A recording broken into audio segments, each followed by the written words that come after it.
बच्चों, आज मैं आपके सामने लेके आई हूँ संवाद सेतु के मोस्ट इम्पोर्टेंट क्वेश्चन जो आपके राजस्थान आरबीसी बोर्ड के लिए बहुत ज़्यादा मोस्ट हैं और पूरी ये कहो तो आपके संवाद सेतु का पूरा सारांश है इन क्वेश्चनों के अंदर। हम जैसे सिलेबस देखते हैं तो देखिए, आपके समाचार लेखन में से लेखन में से जो एक प्रश्न आएगा आपका 2 अंक का आएगा। विविध प्रकार के लेखन है उसमें से भी आपके 2 अंक के क्वेश्चन आएंगे। साक्षात्कार लेने की कला है उसमें से भी 2 अंक का है आपका। और विविध क्षेत्रों में पत्रकारिता के भी आपके इसमें से एक प्रश्न आएगा। इसमें से वार्ता रिपोर्टाज, यात्रा वृत्तांत और डायरी लेखन, इसमें से भी आपका एक प्रश्न है। ठीक है, 1 अंक का। अब देखते हैं, अब हम जानते हैं इनके मोस्ट इंपोर्टेंट क्वेश्चनों को। संचार किसे कहते हैं? संचार किसे कहते हैं? सूचनाओं, विचारों और भावनाओं को लिखित, मौखिक या दृश्य श्रव्य माध्यमों से एक स्थान से दूसरे स्थान पर पहुंचाना संचार कहलाता है। ठीक है, संचार किसे कहते हैं? सूचनाओं, विचारों और भावनाओं को लिखित, मौखिक या दृश्य श्रव्य माध्यमों से। ठीक है, लिखित हो, मौखिक हो या दृश्य श्रव्य हो। दृश्य मतलब जो देखने हो, सुनने योग्य हो, माध्यमों से एक स्थान से दूसरे स्थान पर पहुंचाना संचार कहलाता है। इस संचार के माध्यम में समाचार पत्र, film, telephone, radio, television, internet आदि इसके उदाहरण हैं। ठीक है, इसके उदाहरण कौन कौन से हैं? समाचार पत्र हो गया, फिल्म, टेलीफोन हो गया, रेडियो हो गया, टेलीविजन हो गया और इंटरनेट हो गया। ठीक है, नेक्स्ट क्वेश्चन है इसका, जनसंचार से आप क्या समझते हो? जनसंचार से आप क्या समझते हो? इसका आंसर देखिए, जब हम किसी समूह के साथ प्रत्यक्ष संवाद करने की बजाय किसी यांत्रिक माध्यम से संवाद स्थापित करते हैं उसे जनसंचार कहते हैं। ठीक है, क्या हुआ? इसकी डेफिनेशन क्या हुई?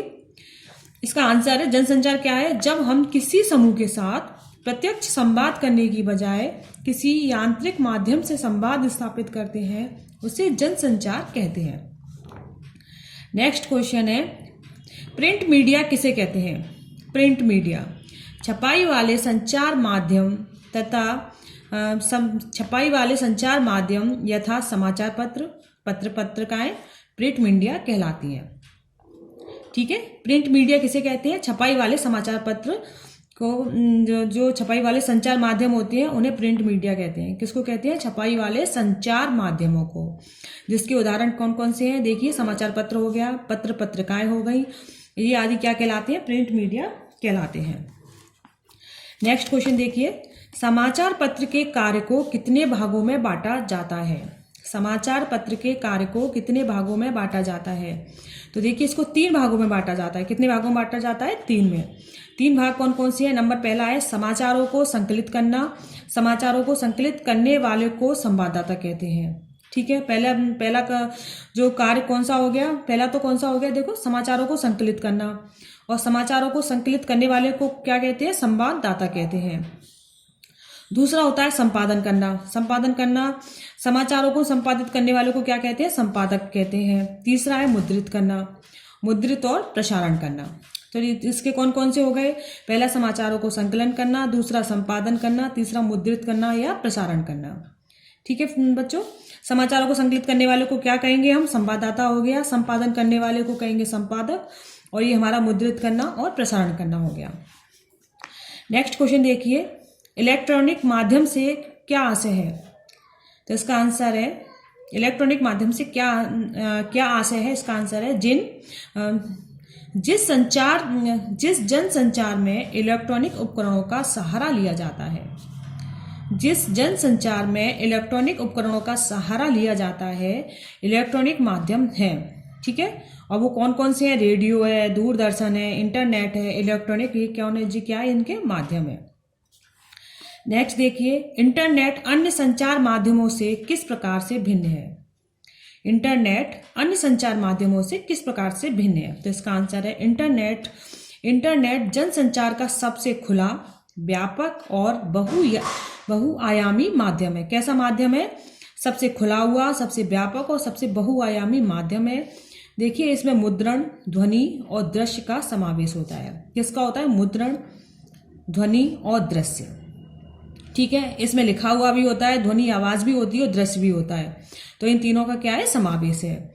विश्वव्यापी जाल से जुड़े होने के कारण यह पूरी दुनिया से जुड़ा हुआ है। ठीक है, इंटरनेट के माध्यम से हम कोई भी सूचना कहीं भी पूरे विश्व में हम कहीं भी हम भेज सकते हैं। नेक्स्ट देखते हैं हम पत्रकारिता के मोस्ट इंपोर्टेंट क्वेश्चन कौन कौन से। देखिए पत्रकारिता के क्वेश्चन है, पत्रकारिता से आप क्या समझते हो? पत्रकारिता से आप क्या समझते हो? तो इसका आंसर है देश विदेश की घटनाओं का संकलन करके उन्हें समाचार पत्र के रूप में संपादित करने की विधि को पत्रकारिता कहते हैं। ठीक है, क्या होगा? देश विदेश की घटनाओं का संकलन करके उन्हें समाचार पत्र के रूप में संपादित करने की विधा को पत्रकारिता कहते हैं। विचार, टिप्पणी, संपादकीय लेख, फोटो, कार्टून पत्रकारिता के अंतर्गत आते हैं। क्या क्या आते हैं? विचार है, टिप्पणी है, संपादकीय लेख है, फोटो, कार्टून आदि किसके अंतर्गत आते हैं? पत्रकारिता के अंतर्गत आते हैं। पत्रकारिता कितने प्रकार की होती है? तो देखिए पत्रकारिता कितने प्रकार की होती है। नंबर 1 खोजपरक पत्रकारिता, विशेषीकृत पत्रकारिता, वॉचडॉग पत्रकारिता, एडवोकेसी पत्रकारिता, वैकल्पिक पत्रकारिता और पीत या पेज 3 पत्रकारिता। ये इनके प्रकार हो गए। विशेष लेखन से आप क्या आशय है? सामान्य लेखन से हटकर किसी विशेष विषय पर किया गया लेखन विशेष लेखन कहलाता है। पत्रकारिता की भाषा में इसे बीट लेखन कहते हैं। ठीक है, बीट लेखन किसे कहते हैं? विशेष लेखन को ही बीट लेखन कहते हैं। जो और ये किसके अंतर्गत आते हैं? देखो इसके अंतर्गत इसमें और कौन कौन से आते हैं इसके उदाहरण है, जैसे खेल, फिल्म, विज्ञान, व्यापार, अपराध, कृषि इसके अंतर्गत आते हैं।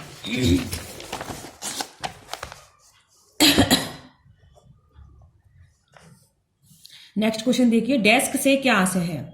समाचार पत्र, टीवी और रेडियो के लिए किए जाने वाले विशेष लेखन के लिए एक अलग स्थान होता है, उसे डेस्क कहते हैं। ठीक है, डेस्क क्या है? समाचार पत्र, टीवी, रेडियो के लिए किया जाने वाला विशेष लेखन एक स्थान होता है, उसे डेस्क लेखन कहते हैं। विशेषीकृत रिपोर्टिंग से क्या आशय है? विशेषीकृत रिपोर्टिंग से आशय है कि लेखक को संबंधित विषय की गहरी जानकारी होनी चाहिए। इस प्रकार के लेखन में गहन विश्लेषण की आवश्यकता होती है। ठीक है बच्चों, संवाददाता और विशेष संवाददाता में क्या अंतर होता है? किसी भी बीट के लिए तथ्यात्मक संकलन और लेखन करने वालों को संवाददाता कहते हैं। किसे कहते हैं? संवाददाता। संवाददाता कहते हैं किसी भी बीट के लिए तथ्यात्मक संकलन, मतलब उसकी पूरी जानकारियों का एक संकलन इकट्ठा करना और उसे लिखना, ये क्या कहलाता है? संवाददाता हो गया। और जबकि संवाददाता किसी भी विशेष विषय के विशेषज्ञ और विश्लेषण को कहा जा सकता है। ठीक है,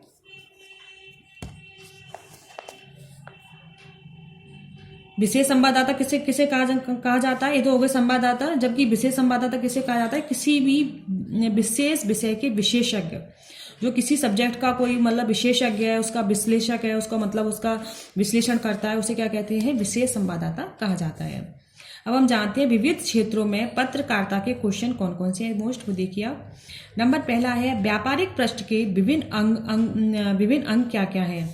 सराफा, शेयर बाजार, धातु बाजार, कंपनी, समाचार और किरण बाजार व्यापारिक पृष्ठ के अंग हैं। वाणिज्य पत्रकारिता का क्या महत्व है? तो देखिए वाणिज्य पत्रकारिता से राष्ट्रीय अंतर्राष्ट्रीय उत्पाद की आवक, खरीद, बिक्री, आयात निर्यात, पैदावार, कीमतों में कमी अथवा बढ़ोतरी के कारण के बारे में जानकारी होती है और इसके अतिरिक्त राष्ट्रीय अंतर्राष्ट्रीय घटनाओं से कीमतों तथा उत्पादनों के प्रभावित होने की जानकारी प्राप्त होती है। वाणिज्य पत्रकारिता क्या है बच्चों?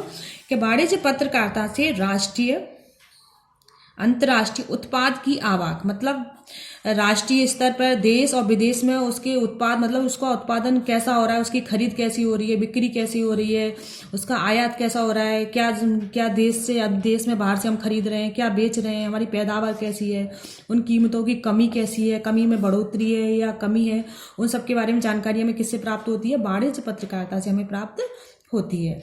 इसके अतिरिक्त राष्ट्रीय अंतर्राष्ट्रीय घटनाओं से कीमतों तथा उत्पादन से प्रभावित होने की जानकारी भी हमें प्राप्त होती है कि राष्ट्रीय अंतर्राष्ट्रीय स्तर पर उन कीमतों में क्या बढ़ोतरी हो रही है, क्या कमी हो रही है, उस सब की जानकारी हमें किससे प्राप्त हो रही है? वाणिज्य पत्रकारिता से हमें प्राप्त होती है।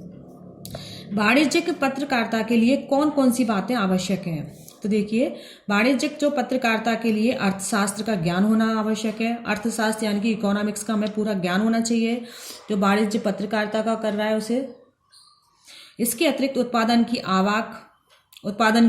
आवक कैसी है, कैसा उसका उत्पादन हो रहा है, उसकी खरीद बिक्री, आयात निर्यात, पैदावार संबंधी पूरी जानकारी उसे होनी चाहिए। ठीक है ना, जो उसका वाणिज्य पत्रकारिता के अंतर्गत ये चीज़ बहुत जरूरी है कि उसे अर्थशास्त्र का ज्ञान होना चाहिए। जो उसको लिख रहा है उसे उत्पादन की आवक, खरीद बिक्री, आयात निर्यात, पैदावार की पूरी नॉलेज होनी चाहिए। वस्तुओं की कीमतों में कमी या बढ़ोतरी के कारण की जानकारी भी होनी चाहिए कि क्यों कमी हो रही है, कमी होने के क्या कारण है, बढ़ोतरी के क्या कारण है, सारे होनी चाहिए उसे।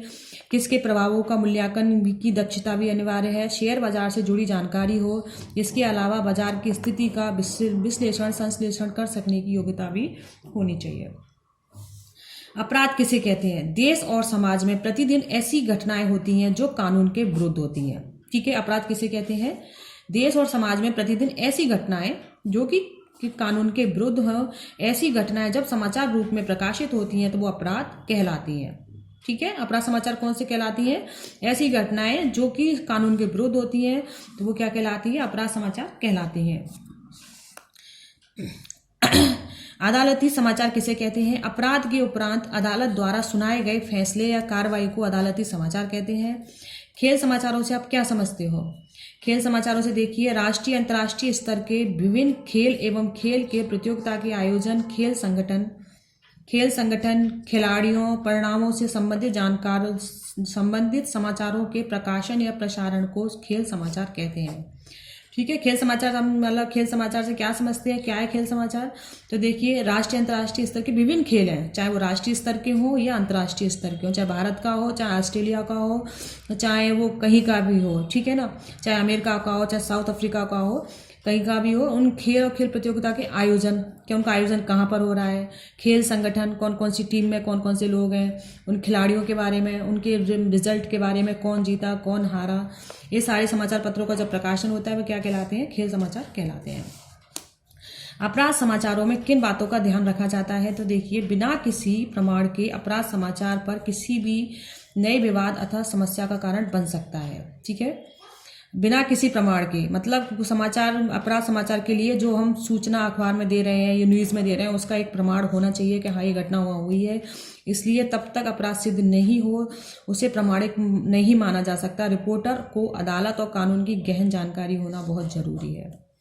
विज्ञान पत्रकारिता से आप क्या समझते हैं? वैज्ञानिक क्षेत्र में किसी वैज्ञानिक उपलब्धि या खोज की जानकारी अथवा भविष्य की संभावना के बारे में जानकारी देना विज्ञान पत्रकारिता कहलाता है। ठीक है, विज्ञान पत्रकारिता क्या है? विज्ञान के क्षेत्र में किसी भी कार्यक्रम, उपलब्धि, ज्ञान की खोज अथवा भविष्य की संभावना के बारे में जानकारी देना विज्ञान पत्रकारिता कहलाता है। उपग्रह प्रक्षेपण से लेकर नई औषधि की खोज, बीमारी उत्पादन में प्रयुक्त होने वाले रसायन जैसे अनुसंधान, मौसम, भूसंकलन, बाढ़ आदि की विज्ञान पत्रकारिता में शामिल किए जाते हैं। नेक्स्ट देखते हैं हम, फिल्मी पत्रिका क्या है? फिल्मी पत्रिका क्या है? फिल्मी पत्रकारिता क्या है? फिल्म उद्योग से संबंधित जानकारी देने वाला माध्यम फिल्म पत्रकारिता कहलाता है। ठीक है, जो फिल्म उद्योग से, जो फिल्म की मतलब जो फिल्मों के बारे में जानकारी देता है, उसके बॉलीवुड की या जिसकी भी जानकारी देता है वो क्या कहलाती है? फिल्म पत्रकारिता कहलाती है। इसके अंतर्गत फिल्म की समीक्षा है, फिल्मकारों का इतिहास, बॉक्स, कि कौन सी फिल्म हिट गई, कौन सी सफल गई, कौन सी फ्लॉप गई, उस फिल्म से कितनी आय हुई, फिल्मों के साक्षात्कार आदि होते हैं कि उस हीरो का जैसे इंटरव्यू लेना, वो सब साक्षात्कार में ये हो जाता है। खेल पत्रकारिता के लिए कौन कौन सी बातें आवश्यक है? तो देखिए, खेल पत्रकारिता के लिए निम्न बातें आवश्यक हैं, जैसे सूक्ष्म और खोजपूर्ण दृष्टि, खेल के नियमों की जानकारी होनी चाहिए, खेलों से जुड़ी हुई भाषा का समुचित ज्ञान होना चाहिए, खेलों की तकनीकी जानकारी होनी चाहिए, व्यापक अनुभव होना चाहिए उसे, रिकॉर्डों की जानकारी होनी चाहिए और पक्षपातहीन रिपोर्ट होनी चाहिए। ठीक है, कौन कौन सी होनी चाहिए बच्चों इसमें? देखो, सूक्ष्म और खोजपूर्ण दृष्टि होनी चाहिए, मतलब उसे पूरी नॉलेज होनी चाहिए कि कहाँ गेम में कौन कौन से किस चीज़ पे उसे पूरी निगाह होनी चाहिए, कौन आउट हुआ, क्या हुआ, सारी उसे जानकारी होनी चाहिए। खेलों के नियमों की जानकारी होनी चाहिए उसे सारे रूल्स पता होना चाहिए, खेलों से जुड़ी हुई भाषा का पता होना चाहिए और खेलों की तकनीकी जानकारी, व्यापक अनुभव सारे होने चाहिए। ठीक है बच्चों, अगर आपको मेरी वीडियो पसंद आई हो तो मुझे कमेंट करना, मैं आपके लिए और भी इससे आगे वीडियो बना दूंगी RBSc के लिए। धन्यवाद बच्चों, मेरे चैनल को सब्सक्राइब जरूर करना आगे की वीडियो प्राप्त करने के लिए।